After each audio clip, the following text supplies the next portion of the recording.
අයිබෝවන් සුබ දවසක් ඉතින් සියලු දෙනාට. ඉතින් ලංකාවේ බයික් මිලට මොකද වෙලා තියෙන්නේ? බයික් වලත් ඉතින් මාපියාව ලොකුවටම ගියා. හැබැයි ඉතින් එකපාරටම ස්කූටරයක් ලක්ෂ 6කට විතර ආපුවාම අවුරුදු ගණන් පරණ බයික් ඉතින් වැඩි මිලට දී ගන්න බැරි වුණාම කට්ටිය ටිකක් හිර වුණා වගේ වුණා නේද? බලමුකෝ අද අපි ගිහිල්ලා බයික් වල මිල කොහොමද කියලා. ඉතින් ලංකාවේ කොල්ලෙක්ගේ කෙල්ලෙක්ගේ මුල්ම හීනයක් තමයි බයික් එකක් කියන එක. ඉතින් හැබැයි 2020 වාහන ආනයනය නතර කරාම මේ බයික් හීනේ බොහෝ දුර ගියා. මොකද ලංකාවේ පාවිච්චි කරපු බයික් වල මිල හිතුණු මිල ගණන් වලට දාන්න පටන් ගත්තා. සාමාන්‍ය 2017 ඩියෝ එකක් බ්‍රෑන්ඩ් නිව්ම ගන්න තිබුණේ සාමාන්‍යයෙන් 2,39 කිරීමත් සමග ඔන්න ලංකාවට බයිකුත් ආනයනය කරන්න පටන් ගත්තා. ඉතින් ඒ වෙනකොටත් ලංකාවේ හැම තැනම බයික් සේල් නම් පිරීලා තිබ්බා. අදටත් පාරක ගියොත් එහෙම බයික් සේල් බර ගාණක් අපිට හම්බ වෙනවා. ඔය එක සේල් එක මිල නෙමෙයි අනිත් එකේ තියෙන්නේ සේල් 10ක් ගත්තොත් ඔය 10 ආකාරක මිලක් තමයි ඔය පරණ බයික් වල තියෙන්නේ. නමුත් ඉතින් අලුතෙන් ලංකාවට බයික් ගෙනීමත් එක්ක ඔය හිතුණු විදිහට බයික් සේල් කරපු කට්ටියන්ට ටිකක් ඉතින් වැඩේ අවුල් වුණා. අපි හැමෝම දන්නවා ලංකාවේ ජනප්‍රියම ස්කූටර් එකක් තමයි ඩියෝ ස්කූටර් එක. ඉතින් ওই ඩියෝ ස්කූටර් එක සාමාන්‍ය 2018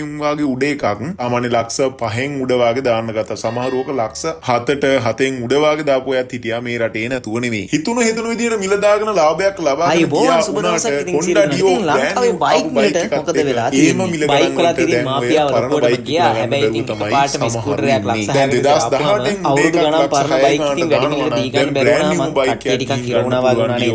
ලක්ෂ 6.85 කොහොමද කියනවා? ඉතින් ලංකාවේ කොල්ලෙක්ගේ කෙල්ලෙක්ගේ මුල්ම හීනයක් තමයි බයික් එක තියෙනවා ලක්ෂ 7යි. 2020 වාහන ආනයනය නතර කරාම මේ බයික් හිනේ බොහෝ දුර ගියා. මොකද ලංකාවේ පාවිච්චි කරපු බයික් වල මිල හිතුණු මිල ගණනකට දාන්න පටන් ගත්තා. සාමාන්‍ය 2017 පාවිච්චි කරපු බයික් බ්‍රෑන්ඩ් නිව්ම ගන්න තිබුණේ සාමාන්‍යයෙන් 2,39,000 2,40,000 අතර වගේ මිලකට. ඊට වඩා මිල අඩුවෙන් ගත්ත අයත් ඇති. හැබැයි ඔය ඩියෝ එක ඉතින් මම අද වෙනකොට දැක්කා 2020 ඩියෝ එකක් දාලා තියෙනවා ලක්ෂ 6.85කට. ඉතින් අපි දන්නවා ලංකාවේ කොයි කවුරුත් වැඩිපුර දුවන කෙනෙක් ගන්න CT 100 එකක්. මොකද කියවනට කියන්න තේ සුවඳටත් දුවනවා බං ඔය බයික් එක. හැබැයි ඉතින් ඔය බයික් වල මිලක් ගොඩක් සේල් කරන අය කරන වැඩක් තමයි පරණ බයික් ලංකාවේ අස්වල් වලින් ගෙනල්ලා ඒක පොඩ්ඩක් රිපෙයාර් කරලා නිකම් ඉතින් ඒ වෙනකොටත් ලංකාවේ හැම තැනම බයික් අනිත් එක තමයි ඉතින් සමහර බයික් වල ඉතින් ඔය සේල් වල තියෙන වල පිටින් විතරයි අතුල ගන්න දෙයක් ඔය එක සේල් එක මිල නෙමෙයි අනිත් එකේ තියෙන සේල් 10ක් ගත්තොත් ඔය අපරාධ මේ බයික් වලට අහුවෙලා මේ බයික් එක ගත්තා කියන එක.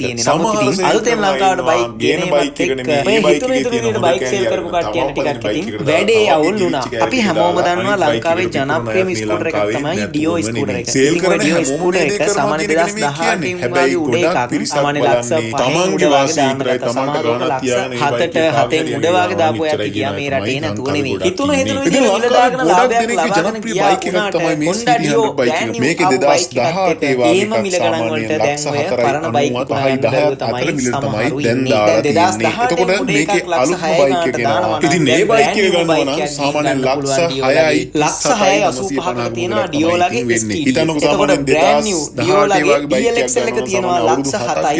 එතකොට ලක්ෂ 6කට වඩා වැඩියෙන් දීලා ගන්නවා කියන්නේ ඒ බයික් එකක් ගන්නවට වඩා මේ අලුත් බයික් එකක් ගන්න එක ගොඩක් වටිනවා. එහෙම කියලා මේ අලුත් බයික් සාධාරණීකරණය කරනවා අපේ රටේ පාවිච්චි කරපු බයික් කියන්නේ එක බලපුවම කොහොම මිලක් තමයි ඉතින් දාලා තියෙන්නේ. හැබැයි ඉතින් මේ මිලටත් මේ බයික් ගන්න ඉන්නවා ලංකාවේ තියෙනකන් CT 100 ඉතින් මම අද වෙනකොට දැක්කා 2020 ඉතින් අපේ රටේ ගත්තාම සාමාන්‍ය බජාජ් ඩිස්කවරි එක සාමාන්‍ය 2000 ඔය 2020 ඩියෝ එක ගන්නවද නැත්නම් 2025 මේ අලුත්ම ඩියෝ එක ගන්නවද කියලා එතකොට 2012 වගේ එකක් ලක්ෂ ගොඩක් සේල් කරන අය කරන වැඩක් තමයි පරණ බයික් ලංකාවේ අස්වල් වලින් ගෙනල්ලා ඒක පොඩ්ඩක් රිපෙයාර් කරලා නිකන් සාමාන්‍ය ලක්ෂ 4.85 අනිත් එක තමයි ඉතින් සමහර බයික් වල ඉතින් ඔය සේල් වල තියෙනවා පිටින් පෙනුම විතරයි අතල ගන්න දෙයක් නැහැ. ඕක අරගෙන ටික දවසක් පාවිච්චි කරනකොට තමයි තේරෙන්නේ අපරාධ මේ බයික් වලට අහුවෙලා මේ බයික් එක ගත්තා කියන එක. සමහර සේල් කරන දාලා තියෙන්නේ. ඒකට සාමාන්‍යයෙන් FZ එක ගත්තාම FZ version 2 එක තියෙනවා. එතකොට FZ තියෙනවා, FZ version 3 තියෙනවා, FZ S තියෙනවා. ඉතින් ඔය වගේ බයික් එක සාමාන්‍යයෙන් 2018 2019 හැබැයි ගොඩක් පිරිසක් බලන්නේ තමන්ගේ වාසිය විතරයි තමන්ට ගණනක් කියන්නේ මේ බයික් එක කාගේරියන්ගේ ගණන් ඉච්චරයි කියන එකයි.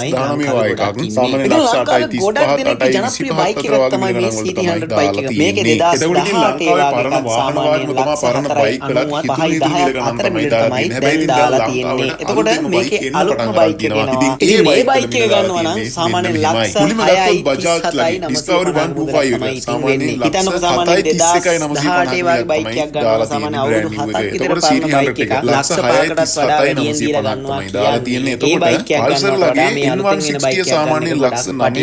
එහෙම කියලා මේ අලුත් බයික් සාධාරණීකරණය නෙමෙයි. අපේ රටේ ඩොලර් රේට් එකයි ටැක්ස් එකයි එක බලපුවාම කොහොම මිලක් තමයි ඉතින් දාලා තියෙන්නේ. හැබැයි ඉතින් මේ මිලට NS125 ලක්ෂ 8යි 40000 මේ වෙනකොට පාරේ අපිට දකින්න හැකියාව තියෙනවා. ඉතින් අපේ රටේ ගත්තාම සාමාන්‍ය බජාජ් ඩිස්කවර් එක සාමාන්‍ය 2017 වගේ එකක් කිනවා. ඉතින් පල්සර්ලාගේ NS400Z බයික් එක ලක්ෂ 22යි. එතකොට 2012 වගේ එකක් ලක්ෂ 2යි දාලා තියෙන්නේ. එක අතකට ඉතින් ලක්ෂ 22ක් විතර දීලා ඔක ගන්නවා. එතකොට 2019 2020 බජාජ් ඩිස්කවර් එක සාමාන්‍යයෙන් ලක්ෂ 4යි 85යි 30 අතර වගේ මේ ගණන් වල තමයි මේ වෙනකොට දාලා තියෙන්නේ. එතකොට අපි දන්නවා ලංකාවේ ගොඩක් ජනප්‍රියයි. ඉතින් එයාලගේ ඉතින් ඔය පල්සර් එකේ 2019 වගේ එකක් ලක්ෂ 6යි 89 900ක් දාලා තියෙනවා. එතකොට ඉතින් MP15 version 2 එතකොට සාමාන්‍යයෙන් FZ එක ගත්තාම FZ version 2 එක තියෙනවා. එතකොට FZ තියෙනවා FZ version 3 තියෙනවා. එක දාලා තියෙනවා. ලක්ෂ 11යි 900ක්. එතකොට FZ version 2 FI එක දාලා තියෙනවා. ලක්ෂ 10යි 69යි 900ක්. එතකොට Ray ZR Street Rally එක දාලා තියෙනවා 125 FI එක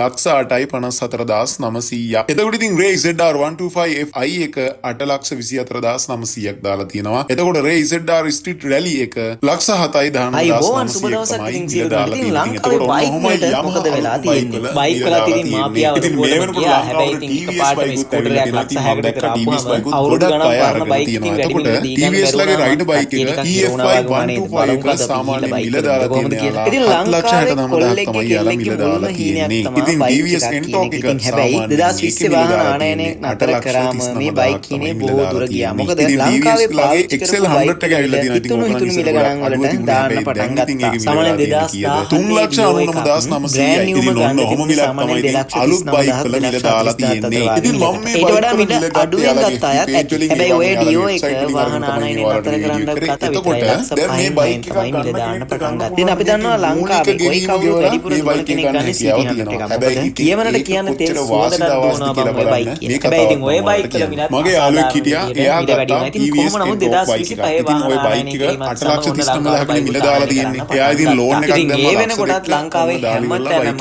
බයික් සේල් නම් පිරලා තිබ්බා. ඒ ලක්ෂ දෙකම 14,000ක් බයික් සේල් බර ගාණක් අපිට හම්බ වෙනවා. ඔය එක සේල් එක මිල නෙමෙයි ලීසින් එකක් දාලා අරන් තියෙන 10ක් ගත්තොත් ඔය 10 10 ඉතින් පීපල් ලීසින් එක තමයි ලීසින් එක දාලා අලුතෙන් ලංකාවට බයික් වාරිකේ ඔය හිතුනේ විදිහට බයික් සේල් ඉතින් අවුරුදු 4ක් ගෙවනවා කියන්නේ ලක්ෂ 11යි 56ක් ඉතින් ගෙවලා මෙයා වාරික වශයෙන් ගෙවනකොට ඉතින් මෙයා අවුරුදු 4ක් ගෙවලා ඉවරනකොට ලක්ෂ 3කට වඩා වැඩි මුදලක් වැඩිපුර ගෙවලා තියෙනවා. ඇත්තටම ඉතින් බයික් එකක් වාගේ ගන්නවා නම් ඔය බයික් එකේ මූලික ගාණ ගෙවනවට වඩා බයික් එකෙන් භාගයක්වත් සල්ලි දාලා බයික් එක ගෙවන්න ගන්නවා නම් ඒක ඇත්තටම වාසි. අනිත් එක තමයි මේ දවස්වල අපි දන්නවා බයික් ගන්නකොට හෙල්මට් දෙනවා, පවර් බෑන්ක් දෙනවා, ජැකට් දෙනවා, කුඩ දෙනවා. ඔය හැම දෙයක්මත් දෙනවා බයික් ගන්නකොට. ඉතින් මේ දෙත් ඇත්තටම අපේ මිනිස්සුන්ට වාසි. මොකද බයික් එක අරගෙන වෙනම ওই ටික ගන්න ගියොත් ආයේ එතන මුදලක් යනවා නිසා. හැබැයි ඉතින් කොහොම ගියත් ඉතින් ගෙවන්න බයික් එකක් ගන්නකොට තමන්ගේ අතින් දාන මුදල ටිකක් වැඩිපුර දාගත්තොත් තමන්ට වාසියක් වෙනවා. ඒ වගේම තමයි ඔය අලුත් බයික් වලට වඩා පරණ බයික් එහෙම ලීසින් දාලා ගන්නවා නම් එතන සෑහෙන්න හිතන්න වෙනවා. මොකද මේක ලීසින් සමාගමක වැඩ කරන යාළුවෙක්ම තමයි කිව්ව කතාවක්. ගොඩක් පරණ බයික් වලට ලීසින් දාලා ගන්නවට වඩා හොඳයි බං අතමාරුවක් කරගෙන හරි එහෙම නැත්නම් තමන් ගාව තියෙන රත්තරන් හරි බැංකුවේ තියලා කරලා එහෙම සල්ලි අරගෙන මේ බයික් එක එකපාර ගන්න එක වාසි. මේ ගෙවන පොලි රේට් එකත් එක්ක බලපුවම කියලා කතාවක් කිව්වා. ඉතින් ඒක ඇත්ත. එහෙම කියලා ඉතින් අපේ රටේ හැමෝටම එහෙම කරන්න බෑනේ. මොකද අපේ රටේ බොහොම අමාරුවෙන් ගේමක් ගහගෙන යන පිරිසක් තමයි ඉන්නේ. ඉතින් ඉස්සර නම් කොහොම හරි කරලා පොඩි ජොබ් එකකට හරි ගිහිල්ලා ෂේප් එකේ බයික් එකක් අරගෙන ගෙවාගෙන යන්න හැකියාව තිබුණා. දැන් ඉතින් බයික් එකක් ගන්නවා නම් ටිකක් ලොකු ගාණක් අතිනුත් දාන්න ඕනේ. එතකොට සමහරව ලෝනුත් දාලා බයික් එකට දෙනවා. එතකොට ඉතින් ඉස්සරහට ලෝන් එකේ වාරිකේ ලීසින් වාරිකේ ගෙවන්න ගත්තාම Tamanට ඒක ටිකක් අමාරු වැඩක්. හැබැයි ඉතින් ගේමක් ගහන කට්ටිය ගහනවා. නමුත් ඉතින් යම් කිසි තැනක හිර වුණොත් එහෙම Taman ගොඩක් අමාරුයි වැටෙනවා. ඒ නිසා ඉතින් බයික් එකක් වය ගන්නවා නම් ලෝන් එකකුත් දාලා ඊට පස්සේ බයික් එකක් ෆිනෑන්ස් දාගෙන එහෙම ගන්න යන්න එපා. මොකද එහෙම ගත්තොත් එහෙම ඔයාලා හිර වෙන්න බැරි කමක් නැහැ. මොකද ඉතින් ඔය කොච්චර කොහොම කට්ටිය කොයි විදිහට කිව්වත් මූලික ගෙවීම දීලා අරගෙන යන්න මෙහෙම කරන්න වාරිකේ මෙච්චර අඩුවට දාලා දෙන්නම් අච්චර අඩුවට දාලා දෙන්නම් කිව්වට ඔක ගෙවාගෙන යනකොට තමයි තේරෙන්නේ. ඉතින් වීඩියෝ එක ටිකක් දිග වැඩි වුණා. ඒකට සමා වෙන්න. එහෙනම් ඉතින් ඔන්න ඔහොමයි ලංකාවේ බයික් මිල මේ වෙනකොට යන්නේ. එහෙනම් ඉතින් අලුත් වීඩියෝ එකකින් හැමෝම සියලු දෙනාටම ජය වේවා. සුබ දවසක්.